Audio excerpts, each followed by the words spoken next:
Good morning, Mr. Mathis. Morning.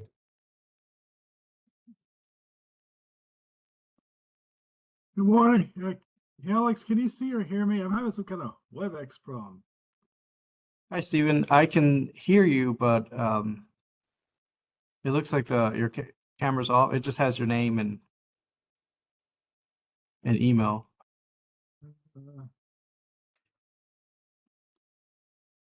See if I can fix that. Okay.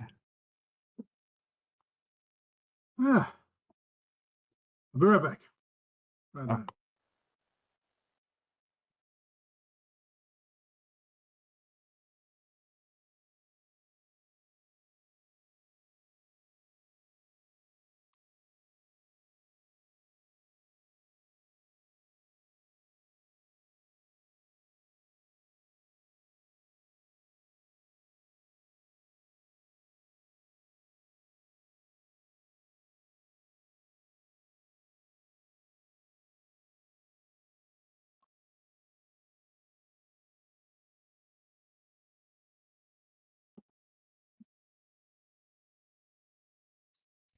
Okay, I'm in.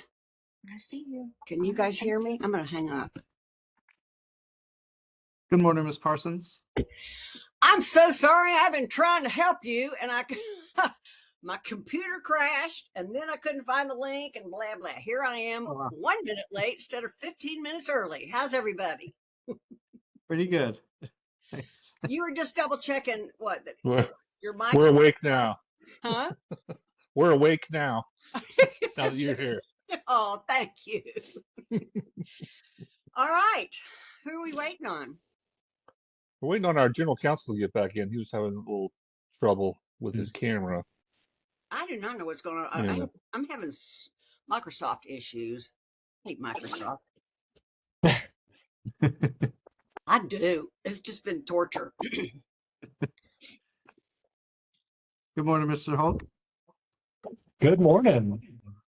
Thank you. Right. I was worried I was to be a little late. It's one of those days where I have to go from one virtual meeting to the next. I was just meeting with the British utility regulators and was talking about some of the solar lease stuff. No, it's really fun. Nice. They get enough sun in Great Britain to have solar? Right. Definitely not blessed with a resource the way we are. That's for sure. Yeah. Good morning, Mr. Stelver. Can you hear me? Good morning, I can. I am just getting everything fired up, so give me a moment. Sounds good. Thank you. Okay. Mr. Buchholz, good morning. Good morning. How are you guys? Pretty good.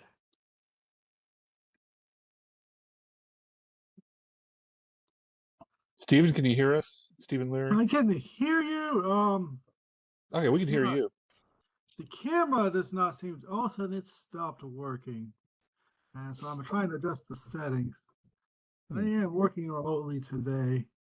Okay. I think we could, you mind if we go ahead and get started?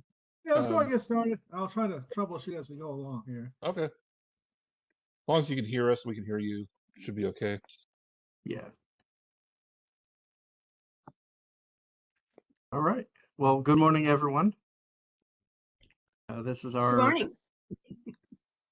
This is our February 19th, 2026 meeting. And I believe,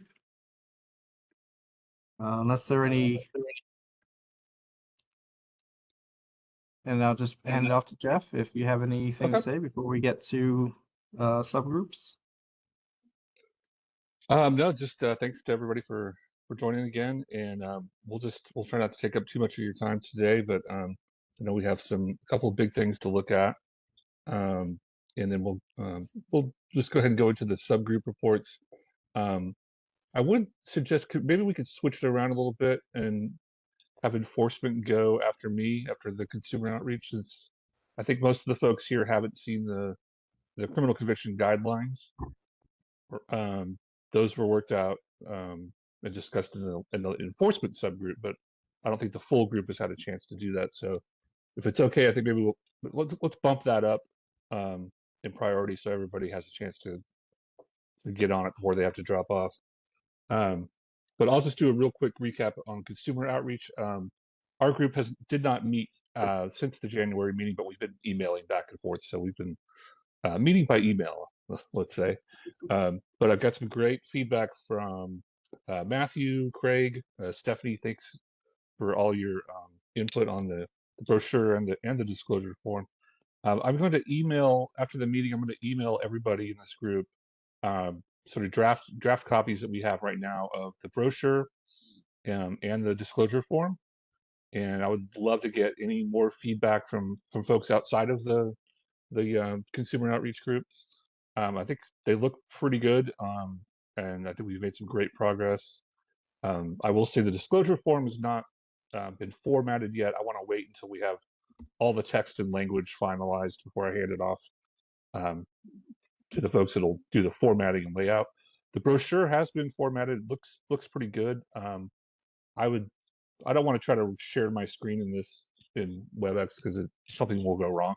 So I'll just email it to everybody so you can take a look at it. They're PDFs, and so just feel free to take them for a test drive and see how they feel. On the brochure, we're trying to keep it simple in terms of the layout and the look. A lot of white space, a lot of text, so that if somebody, folks need to print it out on their own, they're not going to be required to have cartridges of ink to print it out. It's very kind of plain text and plain layout. And then of course the agency will also, I envision when we go to conferences and do outreach, things like that, we'll have our own copies to share with the public. So, and the disclosure form, same thing. It's a one-page, two-sided one-page document. Really don't want to go past more than that if we can avoid it, so people aren't having to print out multiple pages and documents. Keep it simple. So I'll share that. I'll try to share that during the meeting if I can, but definitely after the meeting, if not sooner, with everybody.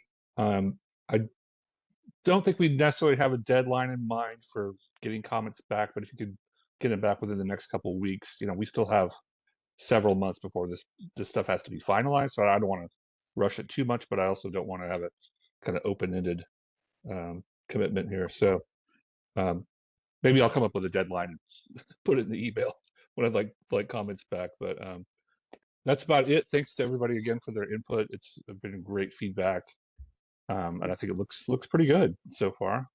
And I will see some of y'all in March, I think, at the conference in Houston. I'll be down there, and hopefully by then maybe we'll have some brochures to bring and to show to folks. So that's about it. And I think maybe if we can, let's go next to John and Jessica. Before we move on, which conference? Yeah. What conference is in Houston? Just it's the RE Plus conference down there. Got it. Thank you. Yeah. Actually, Pete and I are going to be on a panel with some other folks talking about the legislation and the rollout. I'll find out more tomorrow. I'm not 100% sure exactly what we'll be talking about, but we're going to have a little catch up tomorrow. So if any of y'all are there in March, we are trying to get a booth there so that we can have some other folks there to do some outreach and sharing of information. We kind of been going back and forth about that. It's as with most things in government, we're getting kind of hung up on the cost at the moment. So we'll see if we can negotiate something. But I would love to be able to have a booth there and have some other folks there who can share information. So typical kind of outreach that we do. So, but I'll be there, and I know a few things if anybody has questions. So. Hey, Jeff, I just want to say before we move on, really great work. I do want to spend a little bit more time with each document, but I think the consumer brochure in particular is a fantastic looking document. I think you guys really did a nice job on that. Awesome. Thank you so much. Yeah, it's great to have all this help, and it's great to have a little bit of time too, so we're not completely under the gun to get this done. We can get it right and get it done in time as well. So. Thanks, appreciate that, Mark. So if there's no one else, John, are you guys ready you mind go ahead and going? Because I feel like the guidelines are really the most important thing. I mean, besides the rules, the most important thing to discuss today. Okay. Yeah, sure. We can start. So again, I'm John Madlock. I'm the Chief Prosecutor for the Enforcement Division. So one of the tasks that we're tasked with, besides just the penalty matrix, which we kind of went over last time, is when people have issues or problems or potential violations, they'll file a complaint. That's the document that kind of tells us how we as prosecutors should be charging these violations, penalties, sanctions, those kinds of things. The other thing that we're tasked with is when someone does apply for a license, is that we do check their criminal background. And so part of what we're doing here is we're going to take a look at a set of what we call criminal conviction guidelines.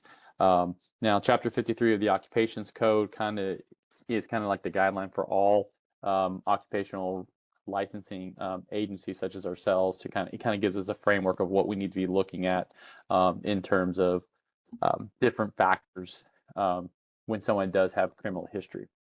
So on all of our applications, we ask essentially, if it's a new application, we ask, have you ever been convicted of or placed on deferred adjudication for anything other than a minor traffic offense? And they have the ability to answer yes or no. If they answer yes, they tell us what those crimes are. If it's a renewal, it's have you been convicted of or placed on deferred adjudication since your last renewal application. So every time that they come to us, either the initial application or a renewal application, we are checking it. And that's regardless of whether or not they say yes or no on that application. Because surprise, surprise, people will say no, they don't have criminal conviction when they actually do. So that's why we do check it. And what we do with the criminal conviction guidelines is we don't necessarily list every specific crime because that document would be way too long.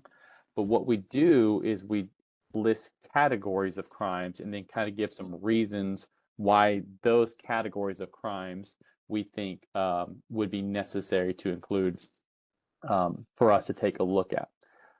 Another thing to kind of remember before I show the document is this is not an absolute bar. Just because you may have one of these convictions in your background doesn't mean it's going to be an absolute bar to licensure. It just means that we're going to definitely take an extra look and see if you have taken any steps to rehabilitate yourself, whether you've done classwork, different kinds of things. If you got letters of references, time being another one.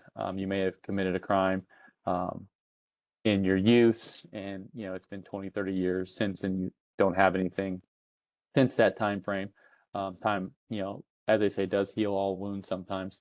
So what we'll look at here real quick, and let me get to sharing it for you so you guys can see what it is that I'm talking about.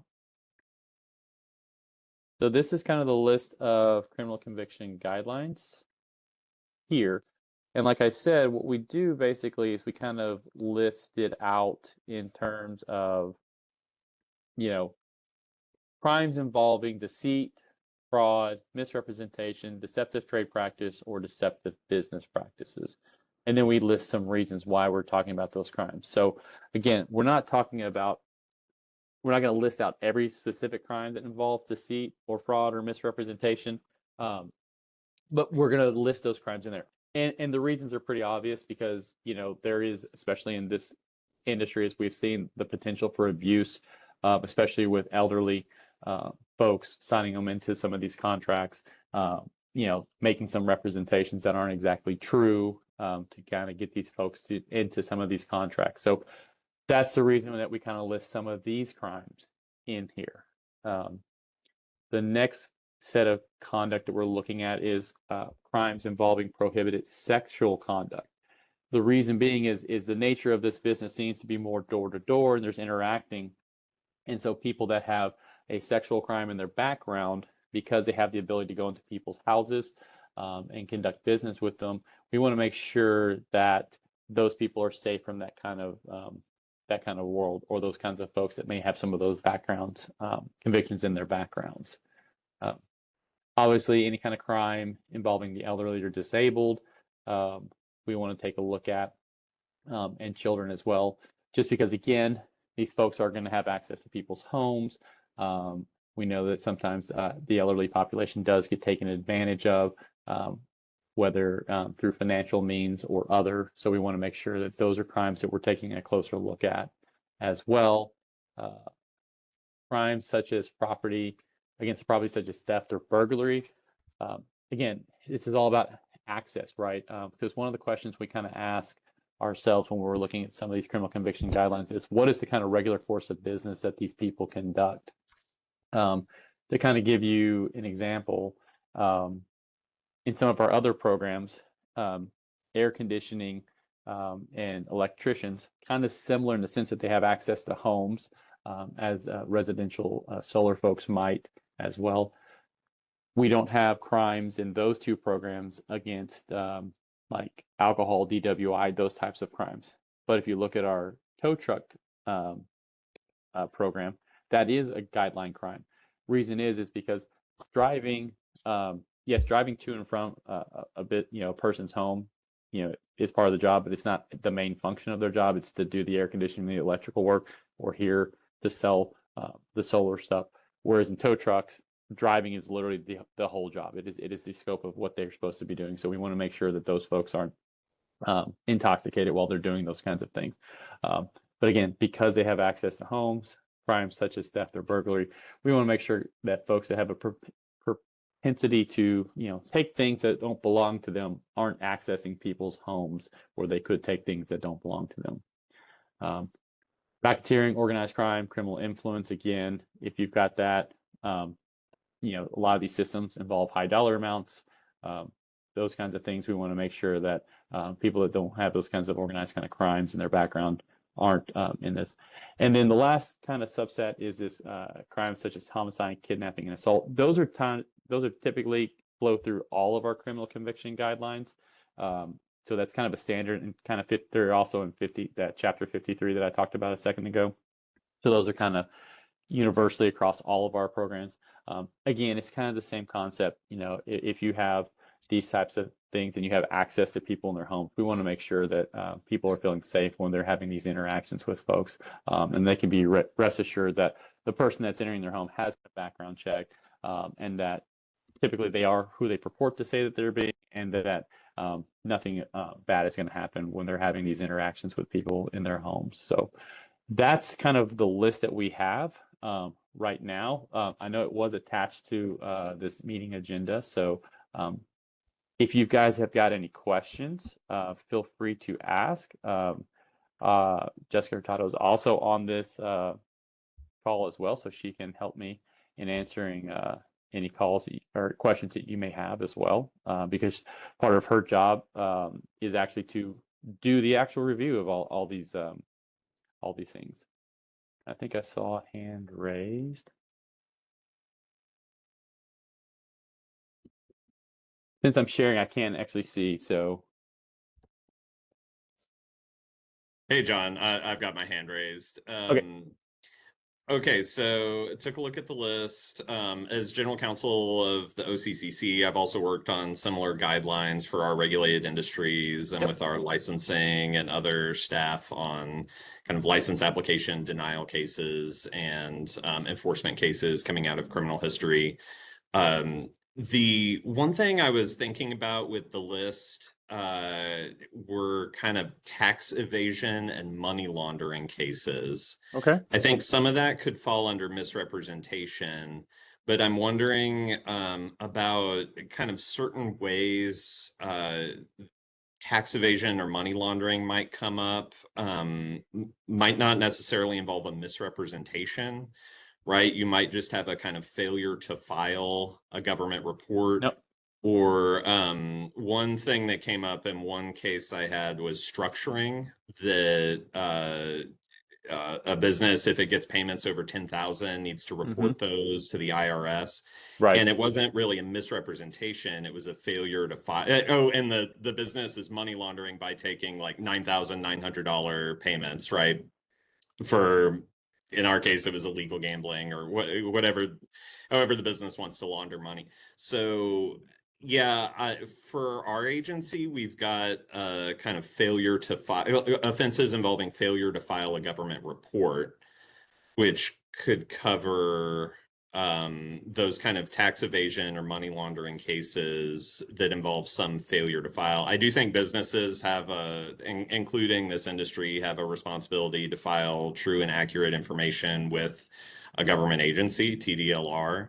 So to me, it kind of makes sense to tie it in. But I think there's maybe a couple ways to do that. You might tie it into the misrepresentation one, or create a new kind of bold bulleted point, a new set of offenses on failure to file a government report, or explicitly call out, money laundering and tax evasion.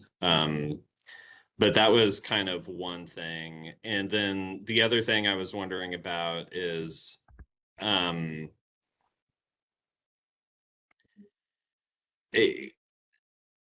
don't know if y'all cover this, but kind of two things that came to mind are like offenses that involve attempt, intent, solicitation, conspiracy, right? You didn't necessarily, the offense isn't assault, right? But it involved attempted assault or intent, some kind of offense where intent to commit assault was an element. That and like greater offenses that include these offenses as lesser included offenses. I don't know if that's kind of already covered by the text you've got or how y'all treat those, but that was another kind of angle on this I was thinking about. Yeah, to your first point, I think that's a good point. That's something I don't think we necessarily considered. Again, that's why we want to get the input from you folks that have dealt with some of these things in the industry. I think definitely especially with I know the big round several years ago with the government subsidies, basically get your solar for free kind of a thing, all these government, and then a lot of the complaints that we kept seeing were like, I didn't get any of these subsidies, or the subsidies ran out, or whatever the story was that they were being told. So I think that's a good one, that we can look to add a category or maybe build it into this one. So we'll look at making that change. In terms of some of the offenses that you're talking about with attempt or lesser included, I'll let Jessica, because she sees these DPS reports more than I do, and deals with this, and I'm sure she's seen this, and I'll let her kind of tell you how we handle that and if that's something we need to add. Sure. Yeah, we consider these categories to be very broad, and so that any kind of attempt or lesser included offense would go under the category, basically.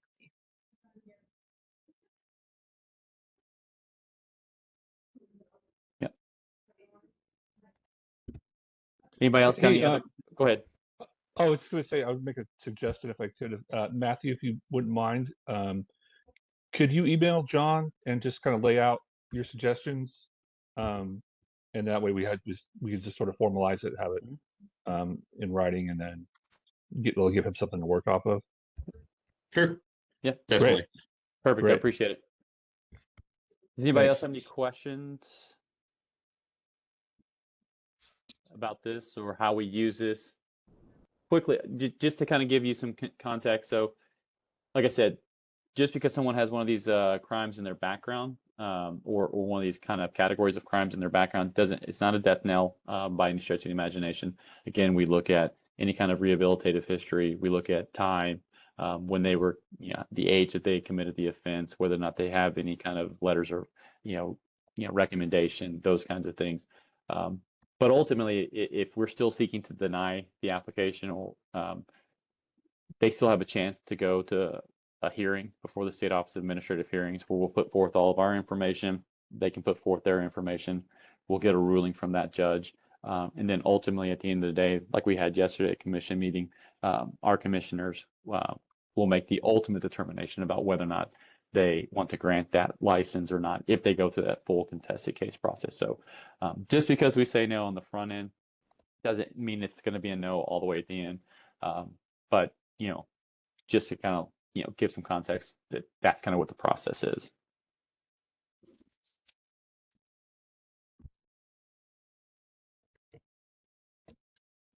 All right.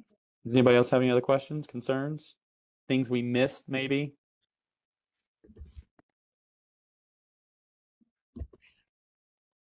Okay. Well, I'll wait, Matthew, for you to send me that stuff. We'll get that incorporated. So what we'll do is once we incorporate it, we'll just kind of show this back or share it with this group again so that you guys all know what the full and final list is going to be. Again, we're not going to implement this today because obviously we're not licensing anyone. but we typically, I think, Jeff, you said about 90 days before licensing goes live. So that'll be September 1 of this year.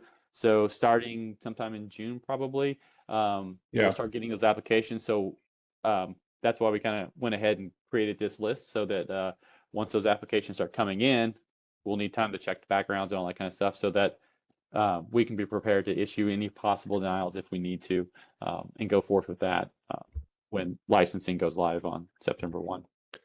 And John, just for the benefit of everybody here, so these guidelines will then be published on our website.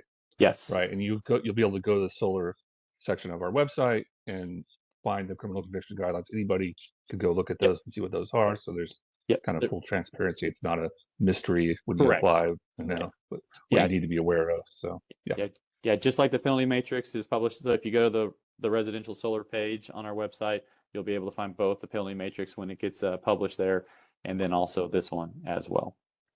Great, thank you. All right, so since I jumbled everything by going out of order, should we have Mary go next? I'm here and I'm ready. Okay, great. Mary Hoffman, everyone. Good morning, Stakeholder Workgroup. I am providing the update and report from the registration subgroup. On February 12th, last week, the registration subgroup met and we discussed potential continuing education requirements for the solar salesperson.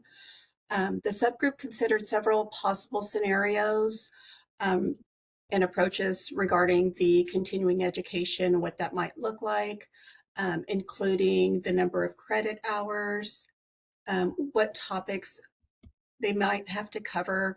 Some of the things that we discussed were possibly them completing TDLR laws and rules kind of education, maybe some enforcement information, just so that the salespersons are more familiar with TDLR, how we work, so, and just get a deeper dive on TDLR.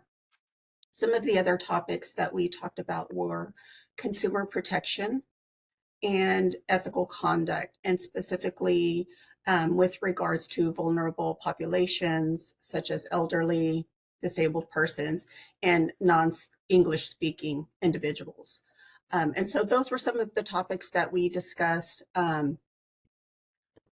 After the discussion, I am now compiling all of the information into a much more cleaner kind of layout with all of the options that we talked about.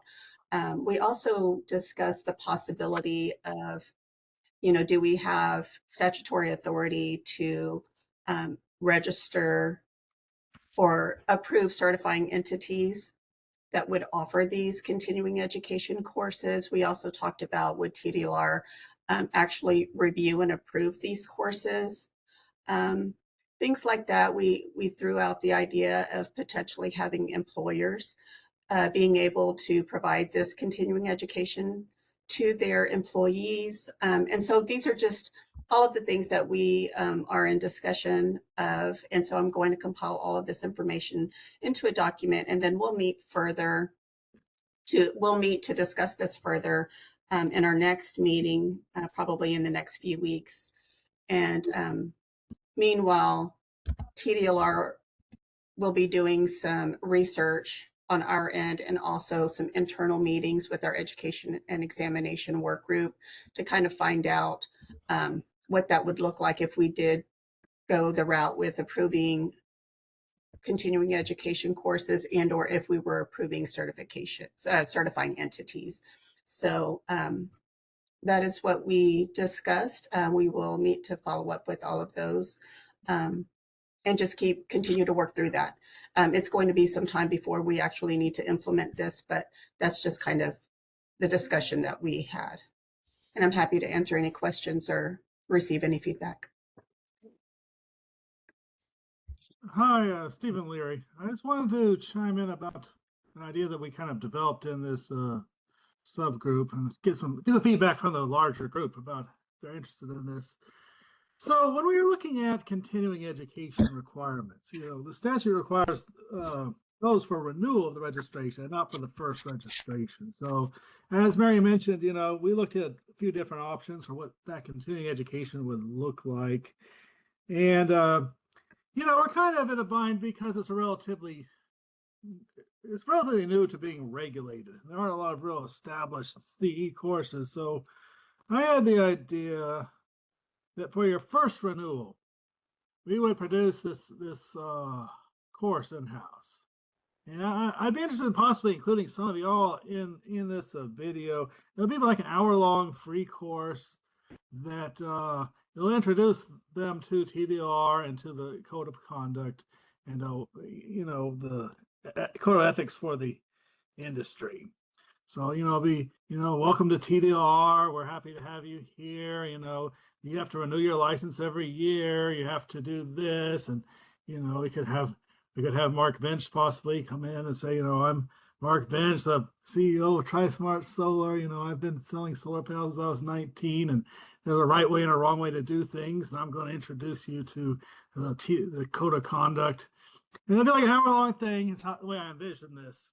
And then at the end, there'll be kind of a quiz that you really can't fail, but you have to get the right answer to graduate, so to speak. So I'll ask you, do you have to provide a written contract or an emailed contract? I ask you, hey, you're a consumer at 65 years old.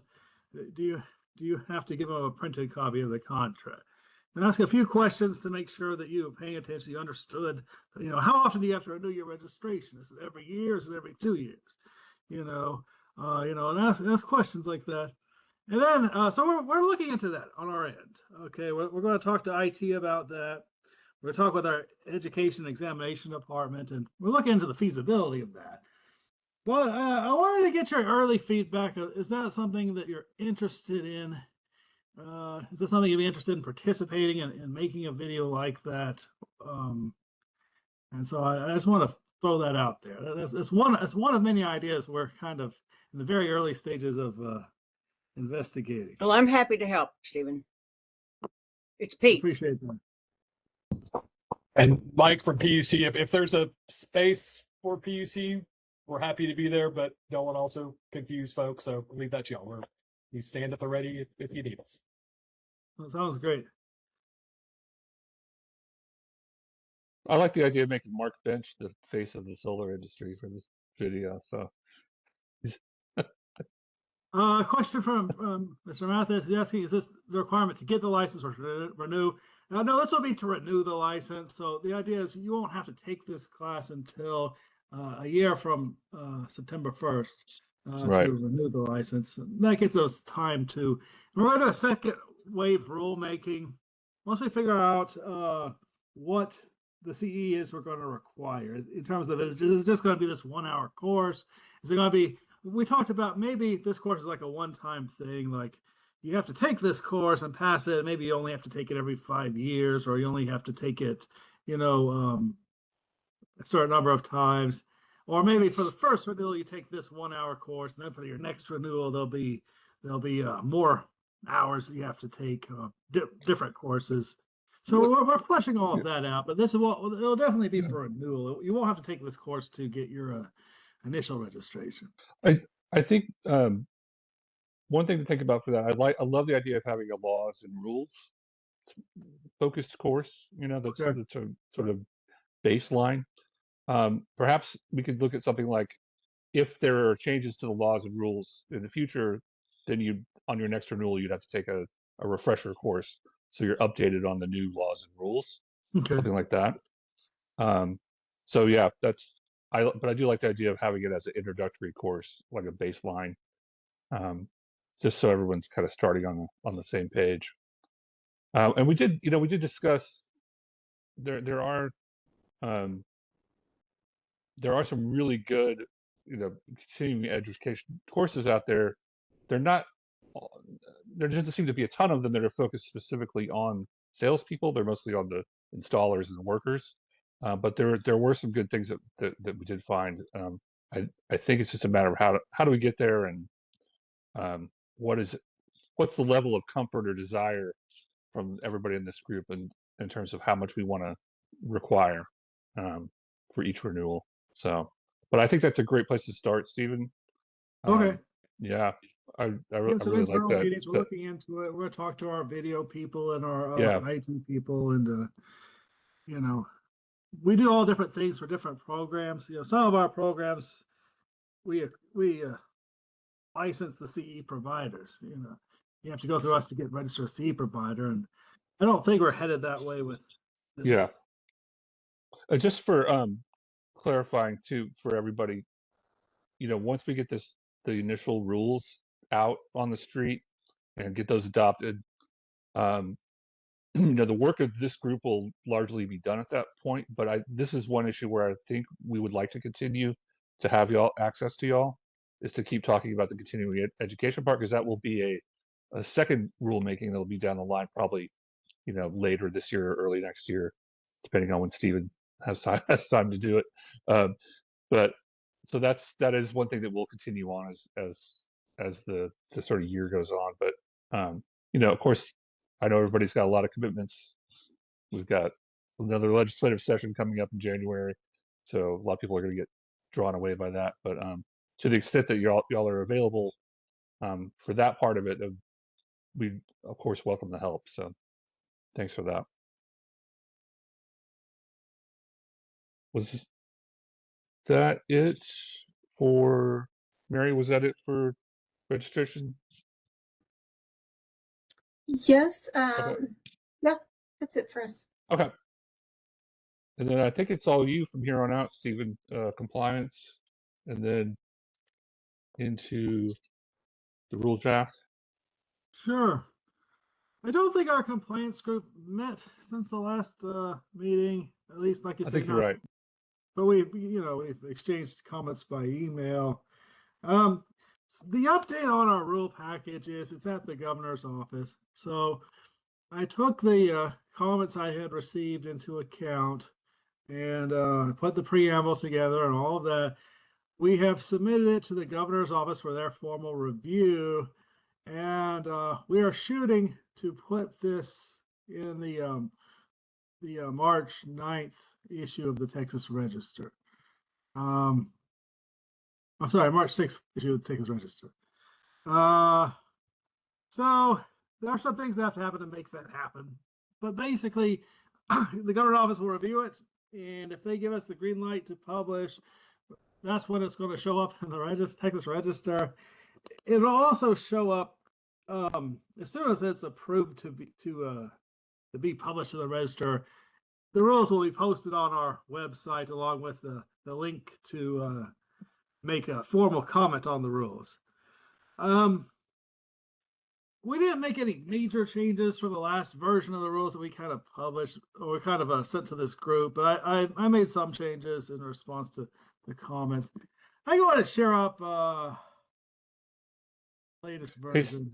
Hey Steve, can I bump in real quick? Yeah, I please. just want to, before I forget, that is one other thing where I would like this group to be available, if possible, is when we get public comments back after the 30-day period closes, right? So we typically collect those, and then General Counsel's office reviews those for, relevance or whatever. I would love for us to be able to bring those comments back to this group to see what the public had to say about it, and then get any feedback from y'all to help determine if we need to make any additional changes. I think that would be a great step to really just make sure we're checking every box that we can before we go to a final version. So just want to throw that out there. Yeah. Would it be helpful? And this is no diss to Mark. I love Mark. Would it be helpful to send this around to a few other installers, kind of the whole, before it gets published, to see if they have any suggestions, because it might help, clean up a mess later or something that could be a mess. Is that something that you all would like for me to do? Because I certainly have some installers out there I trust, as well as Mark. Or is this a stakeholder group and we shouldn't do that until after it's published? The problem I was typing that question as you spoke it. Well, the problem is there's not a lot of time to make any other changes before we publish it for comment. We can make changes in response to the comment, but the thing is, we're required by the law to have these rules adopted with the effective date of June 1st. So, we got to let the governor do their review, and then we got to publish it in the register for a 30-day comment period. And then we got to get onto a commission meeting agenda for a meeting in late May. So we need to make sure that we have enough time to digest the comments and get it all to the commissioners.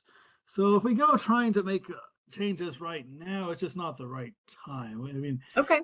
I was just asking if you wanted me to. We don't have a whole lot of leeway here now. So we're shooting for March 6th. So that will make the comment period end in April. But if something goes wrong, if the governor's office says, no, we don't like these rules, or if they want to take forever to review them, it's gonna delay it. Nothing bad is necessarily going to happen if we don't get it adopted by June 1st, but it's not a good thing because obviously these people have to register. Hey, Pete, I would just say on that, I would strongly recommend anybody that you're interested in sharing this with, have them submit public comment, because that's our way to do it. Yeah. Got it. Just have them get ready to submit public comment, because then, like I said, we can bring all those comments back after the 30-day period, look at them, and then that is our kind of last shot to make any changes all at the same time. So got it. Yeah, because if we could stay on this timeline, it'd be really great. Like you said, it's not like we don't get the death penalty or something if we don't make June 1st, but it's something we try to avoid because we have so many other trains coming behind this train. Yeah. It kind of backs up all the traffic if we have to move it any later. So got it. Anyway, thanks. I appreciate it. And we may well make some changes in response to the public comment. That's certainly possible. Now, if we do that, the only changes we'd be able to make will be ones that are less burdensome on people. Because if we make a change in response to that public comment that would put someone under additional duties, then by law we'd have to republish, do another 30-day period. So yeah, it's a little bit dicey there. Nothing wrong with getting more feedback. It's just that we're kind of under the gun as far as we kind of intentionally took our time in developing these rules to make sure we got some feedback on the front end. Okay, well, let me go ahead and put up the latest version of the rules if you want, and I can just sort of walk through any changes. Wouldn't it be anything earth-shattering? We'll put it that way. We made some changes. It really hasn't been anything that we haven't really talked about. Having some problems hearing. Let's see.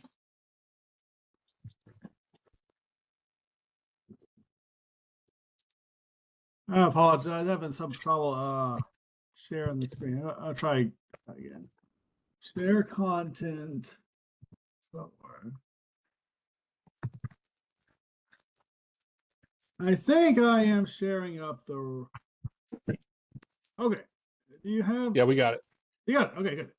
Okay, so a little rearrangement here. Subchapter B is going to be continuing education, so we reserved that subchapter. We moved all the other subchapters down. I'm going to just kind of go through here and see where we've made some changes. That all looks like it did. As far as the registration rules go, oh yeah, let me zoom in a little bit. Zoom in a lot. Okay. There was a rule we took out that Mary had asked to include about licensing, but Doug told me to take it out because it kind of duplicated what was in the Chapter 60 licensing rules. So that really isn't substantive. It's just sort of it'll look a little different, and it also changed the rule numbers, so the rule numbers kind of adjusted. So 7120 is the way we had it earlier, it was registration requirements general, and it had these sort of general things about registration, and we've taken that out. So it's going to start. She's going to start with 7120 registration requirements for retailers. And these are just some non-substantive changes about how we phrase this, about the completed application form. Nothing substantive there. Insurance, it was what we talked about. A retailer has to have general liability insurance of 1 million per occurrence and 2 million in the aggregate. So we had gone back and forth on that, but that's what's going to show up in these published rules. Renewal. This is actually too big for me to read. Me too. Sorry. Yeah, sorry. 7122 registration requirement, renewal requirements for retailers. That really hasn't changed. What did change is the part about duty to update information. We just changed that a little bit. The retailers, they have to update us if their email address or their website changes. And also if they have a change of ownership and controlling persons. We had written the rule to say you have to notify us immediately. And Doug, my boss's boss, he really had a concern about using the word immediately because it's just sort of hard to enforce. It's sort of, it's not literal. You don't really do something immediately. So we put 30 days in there, which tracks away some of our other rules and other programs are written. 7130, the exemptions, we didn't make any changes to that. That really tracks from the statute. The requirements of solar contract. This is the one we had a lot of discussion about, were these rules here, and we didn't make any major changes here. I think we've talked about all this. 7140 is the general requirements. It goes into all of that. 7140B. This is what's getting into whether you have to give the printed copy of the contract or the or whether you can do it electronically. And it's sort of a compromise. It took into account the different comments that we had, but I didn't make any changes from how it was when we last spoke. So it's designed to track that. There's a general rule that you have to write a printed copy, but there's an exception that if the transaction is done electronically, you don't have to, unless they're over 65 or they tell you they're not don't speak English. But there's also an exception that they have a right to ask for a copy in the printed form, and that you have to get them. If they ask for the printed copy within that 5-day cancellation period, you have to get it to them within 1 business day. You have to deliver them a copy. I think somewhere, Stephen, somewhere within there, I think it was around access to verifying that they have access to the internet. I think that was a question that I posed to you. Is that literal? Is that through the e-document where something is emailed to them and then they have to be able to access their email? I see that. Maybe somebody else can talk about the e-document process. Let's see. Yes, we that's mentioned in here. Let's see.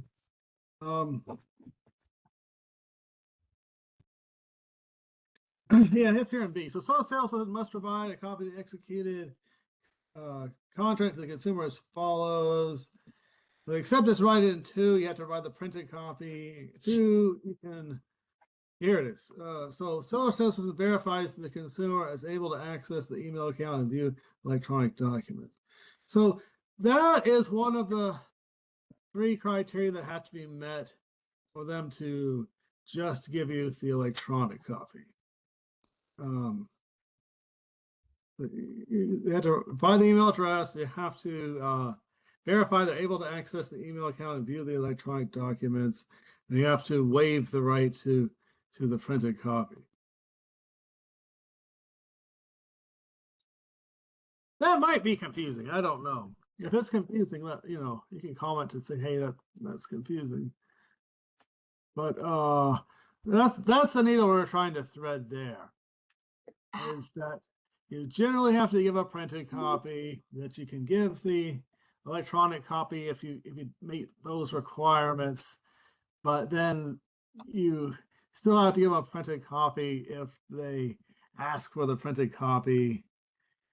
And then in the disclosure, so that's talking about the disclosure sheet that's going to accompany the contract.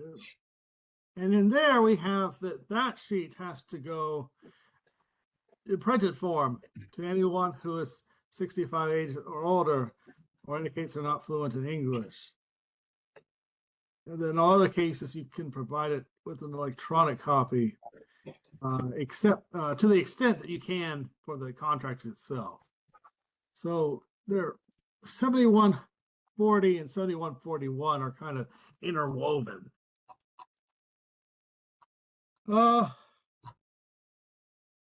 Yeah, that's one of those things. We tried to accommodate everyone's comments, and it's I hope that's workable. I hope that's not confusing for people. I think it's disappointing because I think the disclosure was supposed to be really short and intentionally going to be short. So and kind of provide a high level summary of the contract. I think I was really hoping the disclosure would be printed. Okay. But I understand that there needed to be some compromise. That may be something that I will probably continue to advocate for when appropriate. Yeah, I understand. I anticipate that comment. And, the commissioner, that's one of those, we get into the commission meeting, there's a comment that it should be printed, they may well go that way and say, no. And, equally, I will say from a scalability perspective, Stephanie, maybe you and I can sync offline and I can at least help from the industry's perspective on what we could put in place to ensure we deliver the intended outcome here. Because we're just in such a digital era, it's really challenging to, print documents and bring them ahead of time. And I thought the printed contracts for 65 and up was a massive compromise. So yeah, maybe it would help to sync offline and see what other things we could do to ensure consumers are protected for printing paper.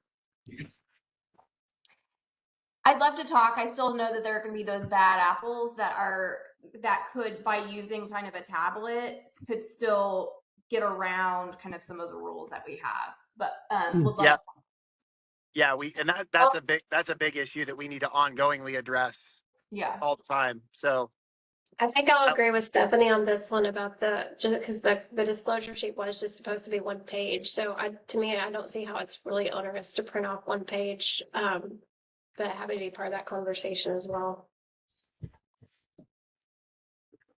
If they don't speak English, how does the paper copy in English, I presume, help them? Well,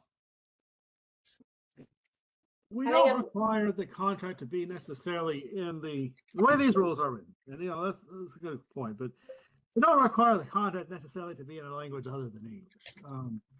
It can be if they request another language. But I think the idea is someone who's limited English proficiency, they may well have someone with them that's going to translate it or guide them through the process. But we want them to have a paper copy, because if later on they're confused or they want to cancel, they don't know what it is they just signed, we want to have that safety hatch that they can take that to their friend or family who will help explain it to them and say, oh my God, you should have signed that. It's your time to cancel. And if we do that all electronically for someone who's over 65 or doesn't speak English, it's just a recipe for disaster. They may not know how to get into their email. That was the thinking. But that's what underlies the policy of making it be printed, is that, well, it's easier to get help, but I think in this day and age, most people do have access to email, but there's always those who don't. So that's also, someone in that scenario says, hey, some solar guy come by and I signed this thing. And I think they emailed it to me. Well, you still have a right to a printed copy, so you could call and say, "Hey, I want a printed copy," and they have to give it to you by the next business. They have to bring you a printed copy. But So I guess from how I'm interpreting it, it's that they can request, and so they would have to know that they can request a printed copy. Yeah, that's my concern as well. Okay. And the other concern I have is, I can tell you there are times when someone's selling me something and I'm so overloaded with information that I don't really understand some of what they're telling me. And it's not until later that I go, oh, wait a minute, I think they said this. So I think that having a written copy is helpful. Okay. I mean, I guess, thank you. I also want to say, like, these contracts, a lot of them are $60,000 to $100,000, or at least the ones that I've heard about. So I'm not as familiar with like the process for purchasing a vehicle, but which in a lot of cases is a lot less than these contracts. But I think we need to be mindful that this is a really huge investment for somebody, and $60,000 to $100,000 shouldn't just be like it shouldn't be as an easy process. It should be something that people are very mindful and aware of what they're, and the salesperson should make sure that they're aware of what they're getting into. Well, when you lease a vehicle, you're usually at the car shop. Like I just did a lease vehicle, and I had time in an up close office to read through everything. Yeah. Whereas this is at the person's front door. They may feel pressure. They may have other things going on, other distractions, trying to get out the door, trying to so. And again, I know this feels really, I think, originally trying to help the elderly community. And so anything that can be done to create less confusion, where again, with a printed one page of here's just the basics of the contract. Then they can at least see the highlights and then as they take time to go through, whether it be electronic or printed. But sorry, I'm still on a one page. I think because when I was at another agency, when we got the anatomical donation stuff, a lot of it had some fine-tuned print that people didn't understand. And so the ledge did, I know this is different because statute's not requiring them to provide a one page, but in their statute did require it that a one page be provided in plain English. What if you donated your body to Health or Science, what it would be used for. Just so that people know what they're getting into. And I know this is different. It's not as extreme, but still just the concept of, if you're dealing with maybe a more minute retail contract that is several pages long, and deals with a significant investment, you want to make sure you clearly understand what you're signing up for. Yeah, and I totally agree. I was a consumer who, when described how the ins and outs of the power worked, it was described one way. It was, in the fine print on page 855, how it really transpired, and it was different than as described. And so I agree, giving people simple information so they make their decision eyes wide open is pretty important. So after hearing all the concerns, I would move to first a one page hard copy is a way to make sure things are clear. I personally don't think it's enough, but it's also tedious. That I would move to say that every customer needs to have a recorded welcome call that goes over their terms. That's what we do. We do a video welcome call to confirm identity. And we ask about 25 questions that are recorded to ensure that the sales rep adequately articulated to the homeowner the terms of their agreement. That, to me, is how you protect consumers, and you have record of it. We keep record of it. The lenders require this now anyway. So when I hear this one page hard copy, to me, it's just another tedious thing in process that isn't going to solve the end all, because there are people out there that will break the law and forge that document. And we avoid that by requiring all contracts to be sent to an email on file. And then we do a recorded call with the customer, looking them in the face saying, is this your email address? do you receive email to this? And if they can't say yes, then we have to stop, right? That's the level of protection that we need to bring, because you're right. These contracts in many cases are much more than $60,000 when you're talking about storage, 20-year terms. We're treating this like a mortgage. So but I would move to more requiring a recorded call or a video call than a one-page document, because it's not going to solve the end all. Let me just point out, tedious or not, the disclosure form is required in statute. So it's not optional. It has to be done. The only question is, how are we going to do it? Right. So that's why I'm saying the digital copy obviously is my preference. We're in a digital era where we're validating identity digitally. We're doing recorded video calls with customers digitally, and we're all about reducing, reusing, and recycling. I get that a one page doesn't seem tedious, but when you have 1,000 different reps out in the field, and then you update that document one time with 2 words, like now you got to reprint all the, it's digital. To me is the era, but there's a way to protect the consumer even more so than just a one page. So that's. I would love, Mark, for us to go to that point. I highly doubt TDLR or legislators are wanting to move in the direction of required phone calls. I guess I was thinking the disclosure could be something that could easily be filled in. So you kind of print one copy of it, and then it could be filled in, possibly handwritten in as need be.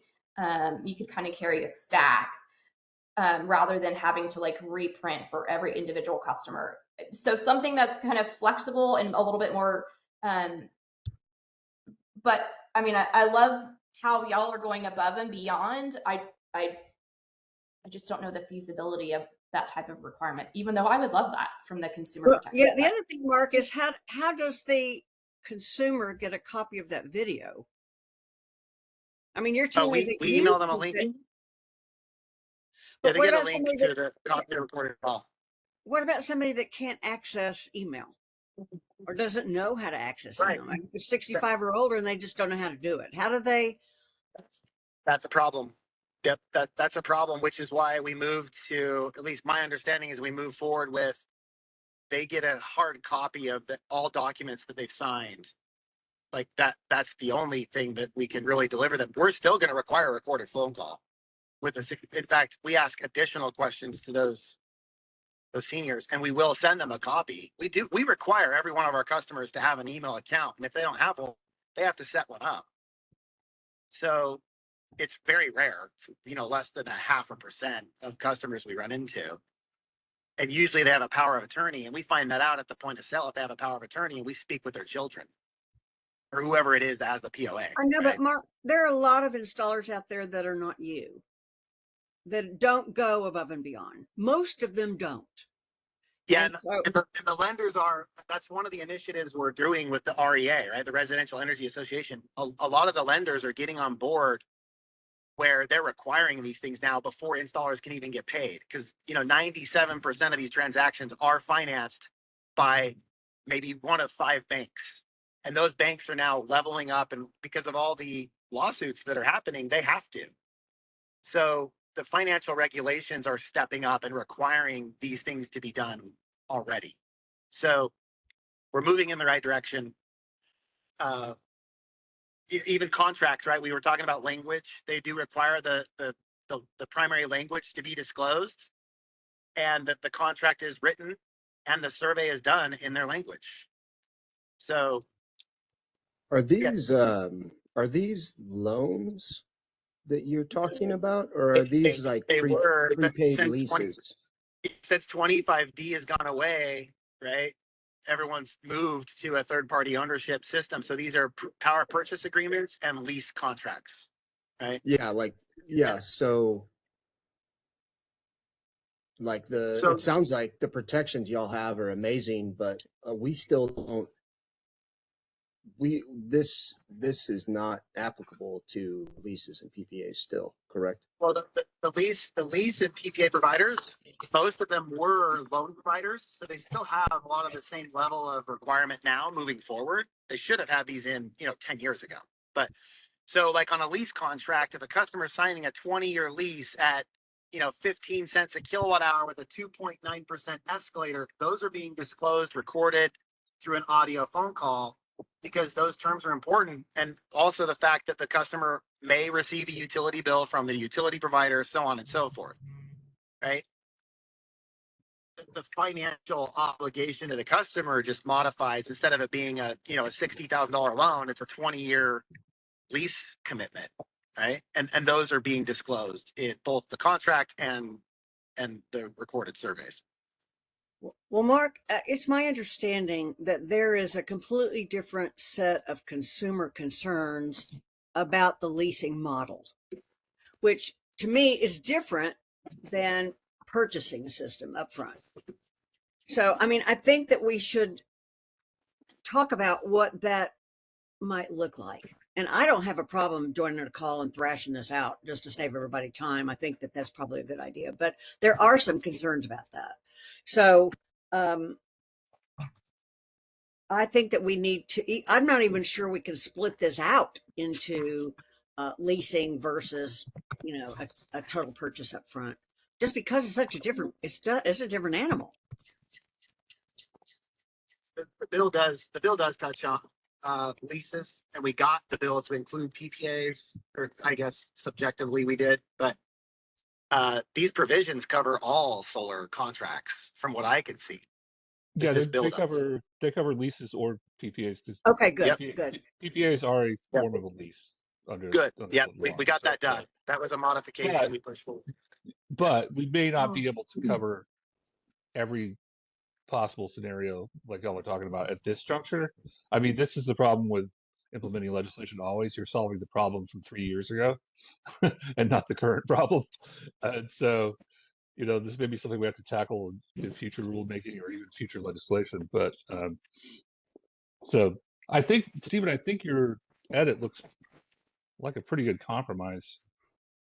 Yeah, let me go over that. I was kind of writing as we were going. What I can do, I can check with I'll check with the higher up and see if they want to send it to, we can revise our submission to the governor, because they probably haven't looked at it yet, and say, hey, we want to make You're probably right. this change. And, if we feel like that's the way to go,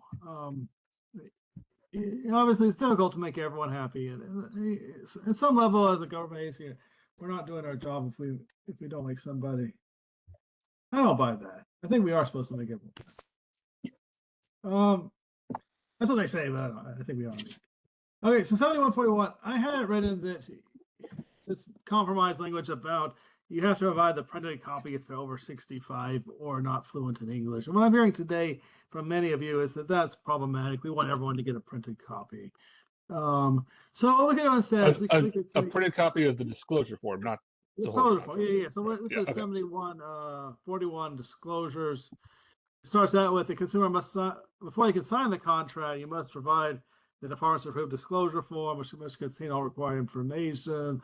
It must provide the form in the consumer's preferred language if the department has an approved form written in that language. So we're planning to generate that form in English and Spanish, and then we're also talking about some other languages.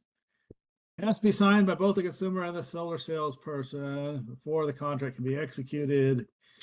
The solar salesman and solar retailer must ensure that the information on the form is true and correct, and that what's on that disclosure form is going to be considered a part of the solar contract. So that's where it's a little confusing, because the promises you make on that form, we're going to consider that to be part of your contract, even though it's something you signed before you signed the actual contract. So in E here, what I attempted to do earlier was to say that you generally have to provide that in a printed form, or generally you provide it the same way you provide the contract. So, and what I'm hearing today is that's a problem. We want everyone to get a printed form. If that's the case, then we can put a solar salesman person must provide a printed copy of the disclosure form, and it must also be furnished by email when a contract is electronically delivered under 7140. Steve, really quick, I think one of the other stakeholders, and I don't want to steal their thunder, I think they brought up a point of whether we should on the disclosure form also require the initials or signature of both parties that had been reviewed? I don't know if that was still somebody's. That's been added to the latest draft. Yeah. Oh, okay. Well, I have it must be signed by the consumer and the solar salesperson. Did you want to add in there something about they need to certify Like after review or something? Yeah, that was my comment. I'm sorry, I didn't see this section B here that you've got on the screen. That's okay. Do we need to modify that?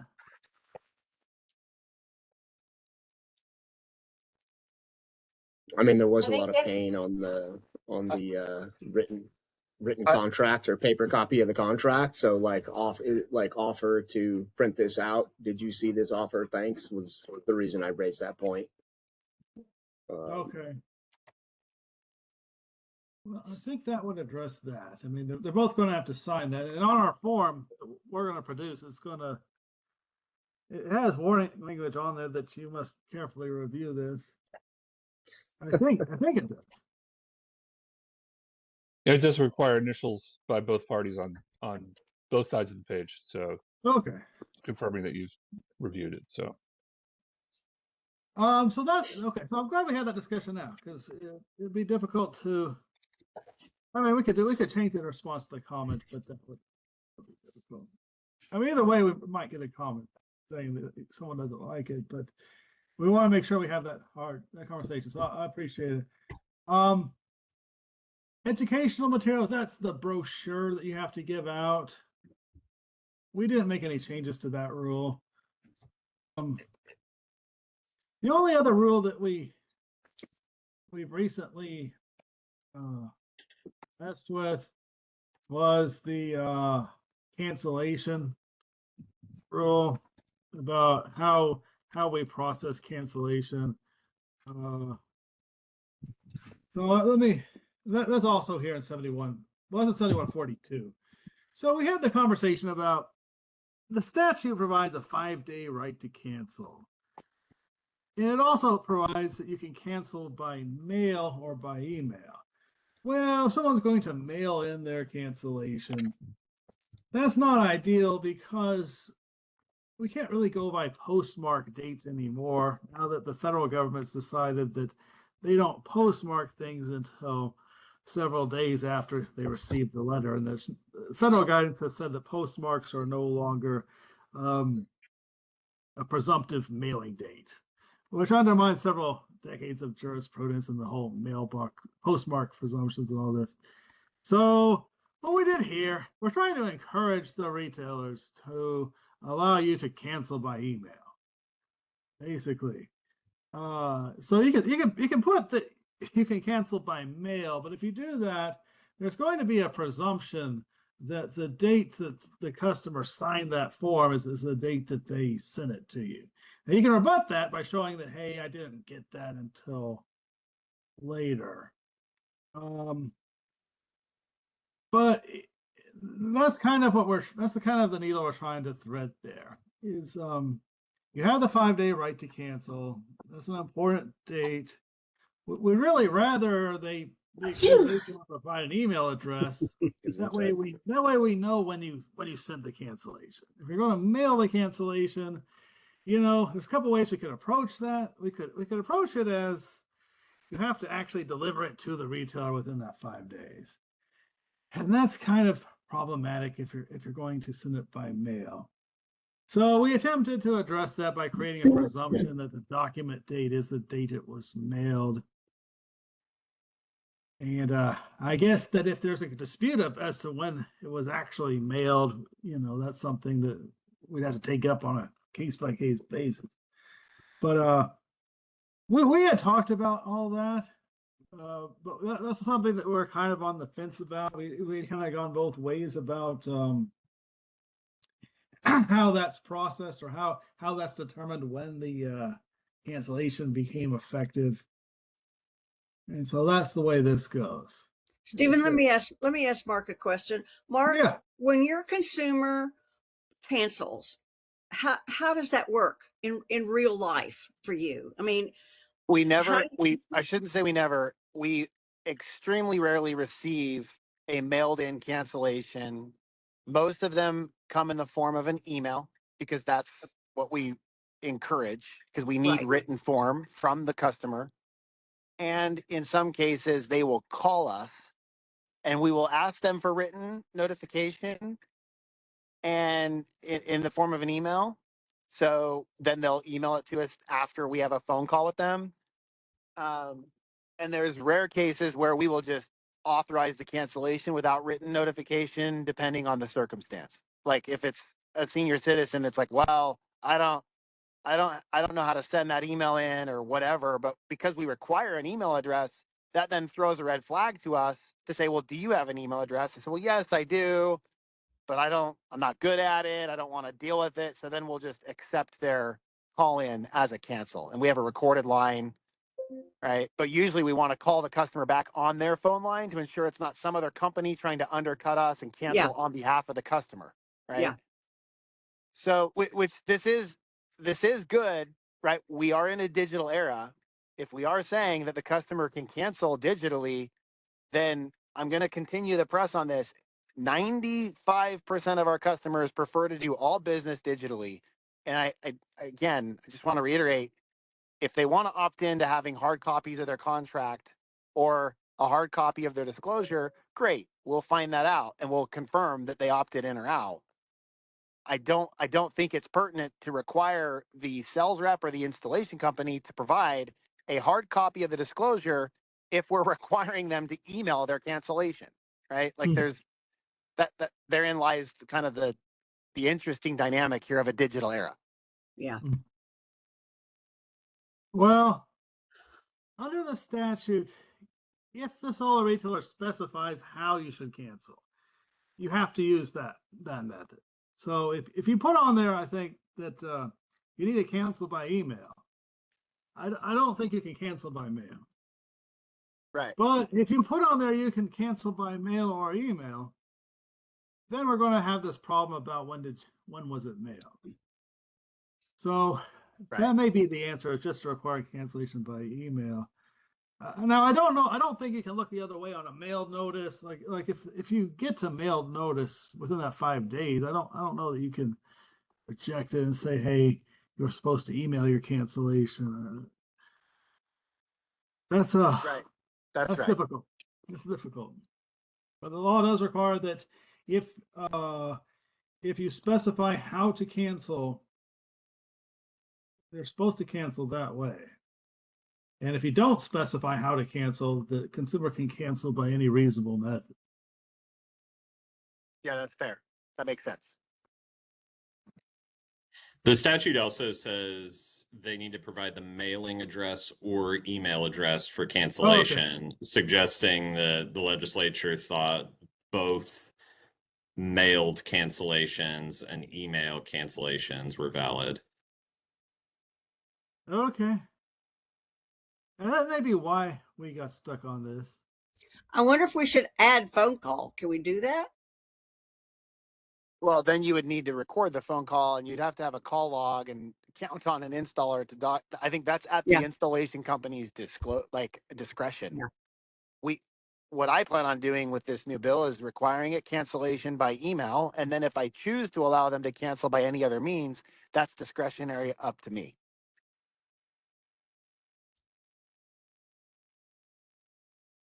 And I wonder if you could cancel by a website, like there's a link you click on, you fill out a web form, and it gives you a confirmation number that we've received your ticket. That's basically email. It's a type of email. It's web email. All right. Well, that's where we are with it. Anyway. Yeah, I mean, here's the challenge of that, Stephen. Right? There's so many shady sales companies out there that undercut other installation companies. There's no way in heck I'm going to allow a customer to cancel on a web form. Then all of my competitors will go behind me when I pull a permit, which is publicly known, and they'll cancel for my customers and undercut me. So wow. I didn't even think about that. Permit poaching is real. It is brutal. Because permits are public record, there are a lot of my competitors that go and say, oh, TriSmart pulled a permit. Let's go knock on that door. We have the address. And they'll say, hey, we're here to give you a better deal. We know you're going solar, right? Yeah. And I mean, that's tortious interference. We should be suing these people. But we've already spent, thousands of dollars on permitting, engineering, procuring, and then they cancel on behalf of the customer and we don't even know about it. They'll even pull up their phone and email in on behalf of the customer. It's crazy. Yeah, this is a big time problem in Houston for sure. I mean, I hear about that in Houston all the time. Yeah, to the point where I'm wanting to register multiple electrical licenses to hide my permits from my competitors, because they know who TriSmart is. So I'm pulling permits under a different electrical contractor to keep my customers safe from the public.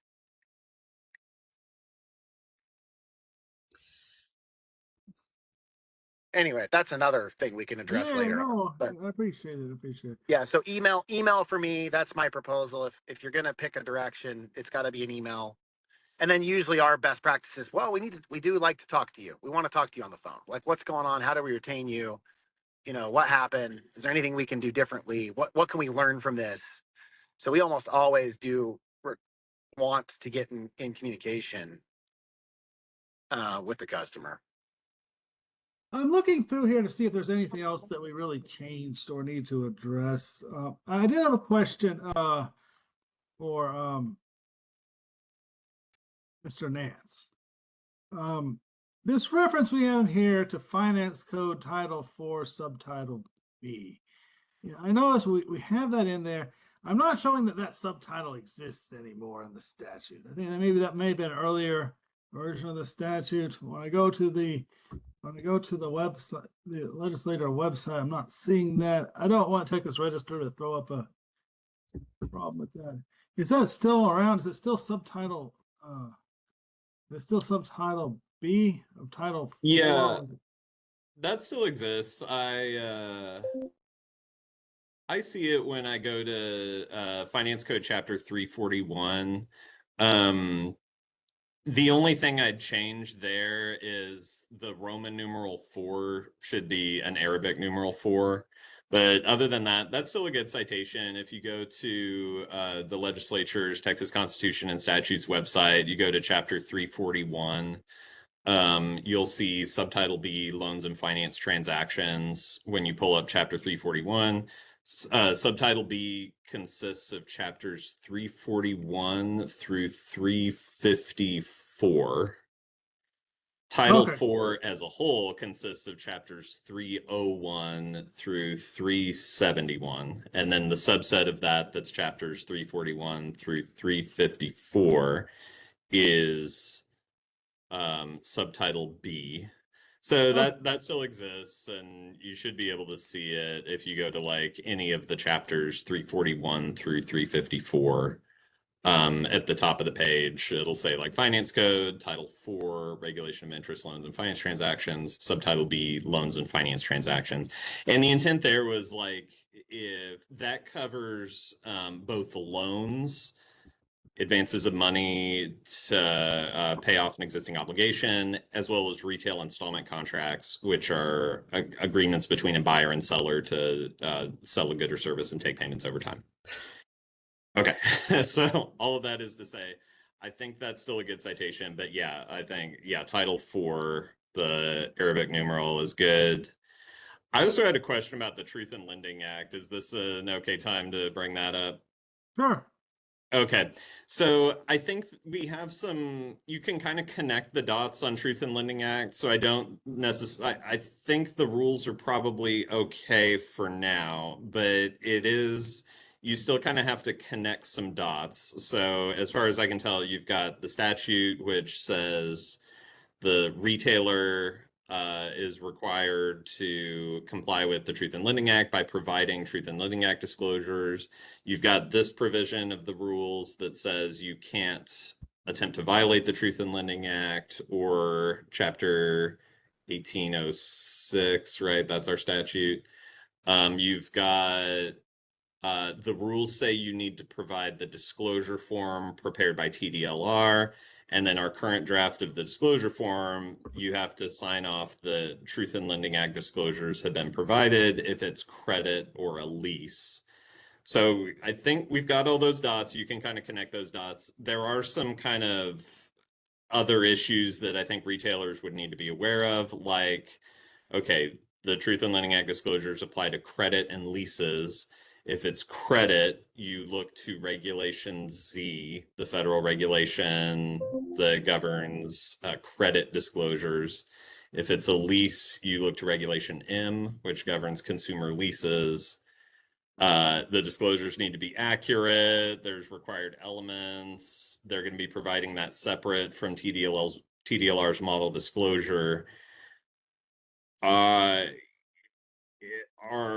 Is all of that kind of just something retailers need to know, or something for like a rulemaking round 2, or something for a non-rule advisory bulletin of some sort? I mean, I think like I said, you can kind of connect the dots and get your lawyers to advise you about the requirements, but is this something, like I said, for a rulemaking round 2 or non-rule advisory guidance to slightly flesh out? I think we could go either way. I think the statute requires complying with that applicable lending laws, and we kind of took that approach of basically saying, comply with all the laws out there, and that's not ideal. It makes sense to flesh it out some more.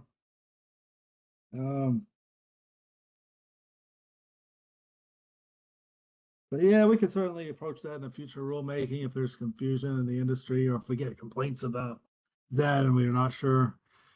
I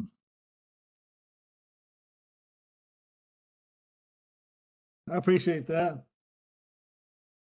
All right. Well, I'm inclined to try to make that one change about the paper doc. I'm going to check on a few things.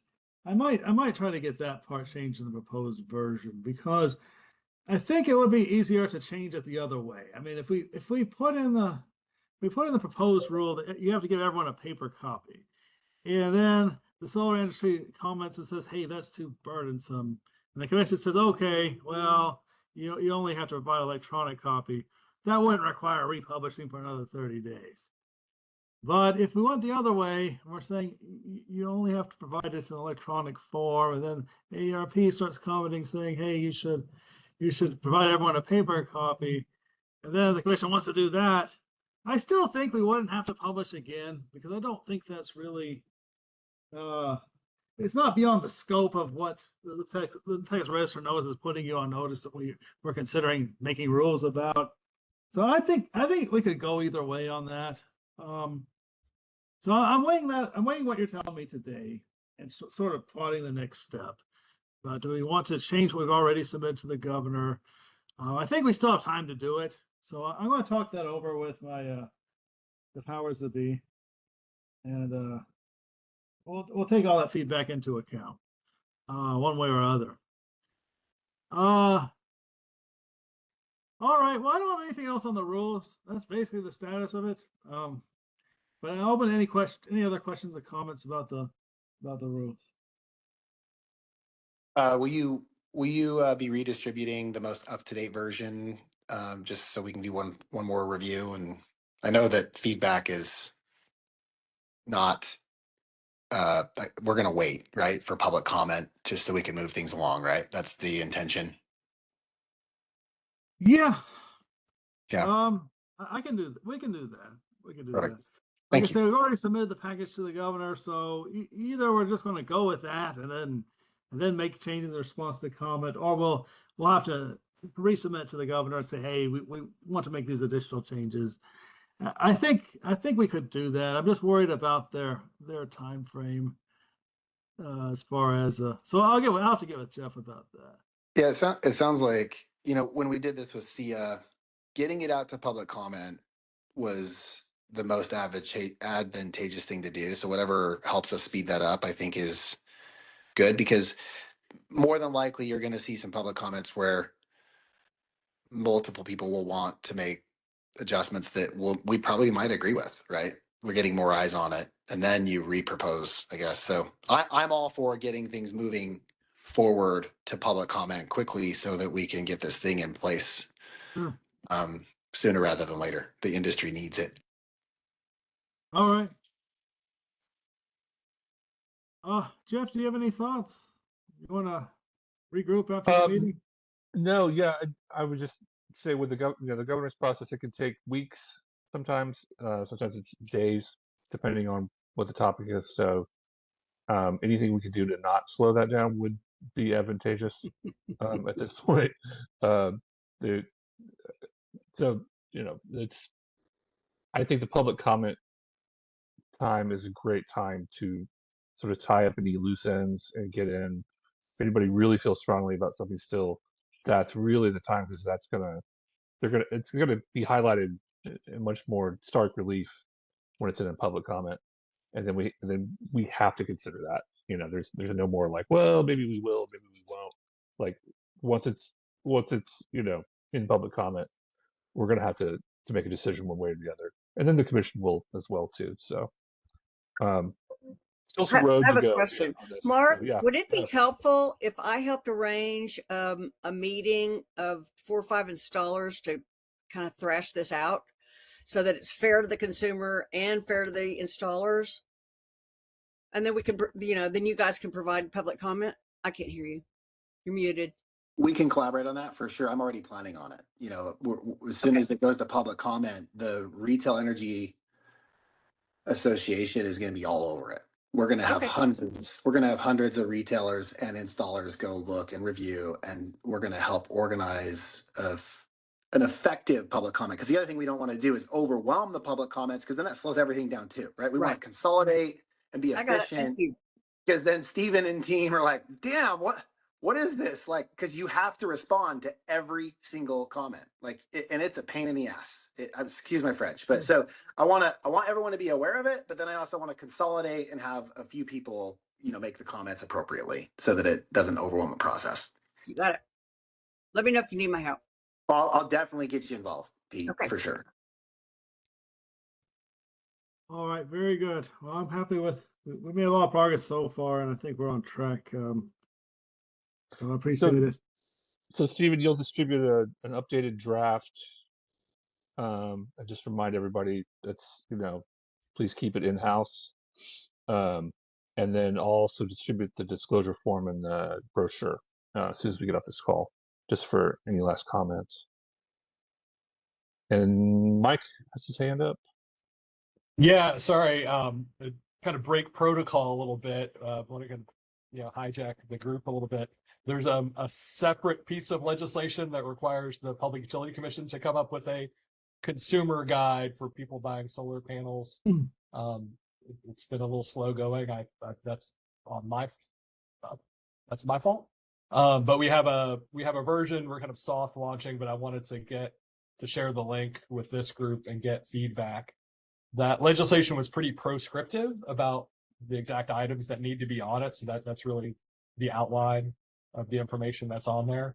But would really love feedback from this group about that. So I'm putting that in the chat right now. And yeah, just email me any of your thoughts, and I'll put my email in the chat too.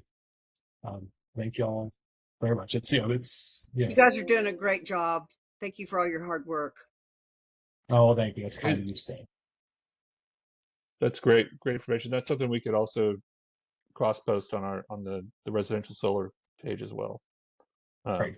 And yeah, this is the retail electric providers will be required to link to this from their websites as well. So great. Correct me if I'm wrong, doesn't the Attorney General and the State Energy Conservation Office also have to post something? It would be great if it were all the same. That I don't know. I think that's right. Mark Stover, are you still on the call?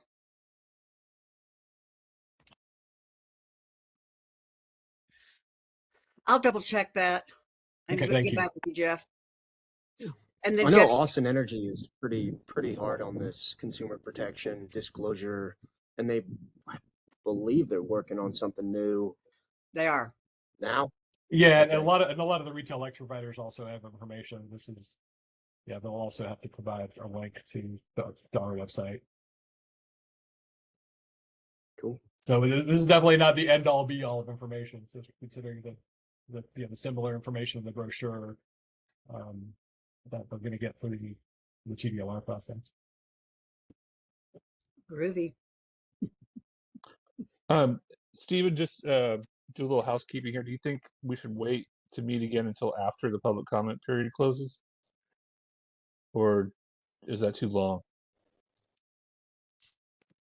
I mean, it depends on what develops in the meantime. As far as the rules, there won't really be an update between now and then. Yeah. As far as our continuing education, the things the subgroups are doing, it might just depend on what develops at the subgroup level. Probably the subgroups need to meet again. Probably the subgroups, yeah. Okay, and I think the CE should be really in the registration subgroup. Not to put Mary on the spot, but that is a registration requirement. Mhm. Mary, would you agree? Yes, I think we need to Yeah. continue meeting. Yeah. Sure. So we'll keep meeting registration subgroup. Possibly the consumer outreach, if just maybe to go over some of the feedback. Yeah. But I think maybe we should wait on this big group meeting until after the comments are in, so we can maybe have a meeting just to digest the comments and get feedback. That makes sense. And depending on, I think it depends on what we decide, or what gets recommended at the registration group. And as far as CE requirements, if we come up with a course that we want to require, we come up with but I think it can wait till April. So. Okay. Sounds good. It kind of depends on too when we get them, able to get them filed, because will determine when public comment period starts. So a lot of moving parts. Yeah. All right. Well, it's just in time for lunch. Let everybody go. Thanks, everyone. Appreciate it. Bye, guys. All right. We'll see y'all Sorry, tomorrow. I just wanted to ask again, what is the target public comment period again? We're going to try March 6th be the publication date. And so you have 30 days from March 6th. That's if we get this into the March 6th register. So if the governor takes longer to review it, it might go on the March 13th register, and that'll give us the April 13th. But it's going to be an earlier mid-March, either March 6th or March 13th. Take as register date. They'll start the 30-day comment period from that date. And we'll definitely email everybody, let them know as soon as we know for sure what date we're going to file. It won't be before March 6th. Yeah, we'll give everybody a heads up as soon as we know for sure. Yeah. Mark, do you think SIA will try to address this at RE Plus Texas? In any way? I know I heard there was I don't know. Yeah, I don't know to what degree they would address it, because this is still not public. So it's really just like, hey, just be on the lookout. That's probably the best they could do, because this is still confidential information, right? So no one's going to be talking about it openly, aside from the fact that, hey, this bill's been passed and there are additional, there's additional information coming. Be aware. I think that's to the extent of it. And I know Jeff and I know Jeff and Pete are going to be on a consumer protection panel. The attendance of this RE Plus conference is probably going to be between 2,000 and 3,000 people. And then there's a bunch of panels. So I'm sure it'll get brought up, but at scale publicly, I'm not sure. And it's possible if it's published March 6th, then the rules will be out there. So there'll be fair game to talk about, and we can go into detail about that. I mean, at minimum will be there to talk about the law, and that process. But if the rules are out there, then there's no reason not to talk about it. And that would be ideal, actually, because the quicker we can bring awareness to this, the better. So that's why I'm like, look, let's push this thing to the governor's office. Let's get this thing public so that we can start talking about it and rally the industry up underneath this. So whether they're published or not, I mean, one of my main goals of that is going to be to encourage everybody in that room to submit public comment if they have concerns or things they want to see changed. Like that's going to be my top message. Is it's the public comment time. Take advantage of it. That's what it's for. It's for the public, and use your voice. So very good. Yep. Sorry, Stephen, making more work for you, but Oh, that's how the sausage gets made. And remind me, as far as public comments go, is there already a designated committee, or are we the committee that are we going to be able to see the public comments together? Are we going to review those and discuss those and address those, or is there a team that does that? So the general counsel reviews those, and then I think what Stephen, stop me if I'm wrong, but I think what I'd like to suggest is, when we meet again in April, or whenever the public comment period closes, Stephen could present us like a sort of digested version of those comments. We don't want to share. We can't share all the public comments with you guys because of personal information, PII, and things like that. well, But we could provide like a summary of here's what we've received, and get your feedback right. on it. What happens is the public comments go. The notice of register is going to say to submit your comments here. And it's a web form, and then we get those redacted. So the rule coordinator will redact out the confidential information, people's email addresses, things like that, and they'll compile them all into a huge PDF. And I can send you that. That's also what goes to the commissioners. So they're addressed to the commissioners. Once we redact them, we send the redacted copies to the commissioners. I can send you the redacted copy, and then as Mark Finch mentioned, I have to summarize the comments. Now I don't have to individually summarize each one if some of them are the same, or if they're saying basically the same thing. We could do something like, we received 27 comments and they said it's a great idea. But if it's substantive, then we need to summarize each one, and that all goes. The summary of the comment and the commission's response to the comment goes in the adoption preamble that'll happen after the commission votes on it, adopts the rule. But anyway, I can probably get you the redacted comments. I can't get you the unredacted comments. And if there's too many of them, then I could probably just send you the main ones. Yeah, that would be useful, so that if needed, I can provide additional context as to, because some comments might not even make some sense as to what they're about. But one thing we did that was helpful is when people are giving comments, we give them specific instructions on how to make an effective comment, right? Because sometimes they don't cite the right section. They just say what they say. So we actually spent an hour educating the industry on how to even make an effective comment on the SIA standards. So yeah, anything I can do to be helpful there, that'd be great. The redacted summary would be helpful, and I can help provide context for sure. Awesome. Well, thank you very much, everyone. Appreciate you. Have a great rest of your day. Enjoy lunch. Bye. Bye for now. Bye-bye. Bye. Thanks. Bye-bye.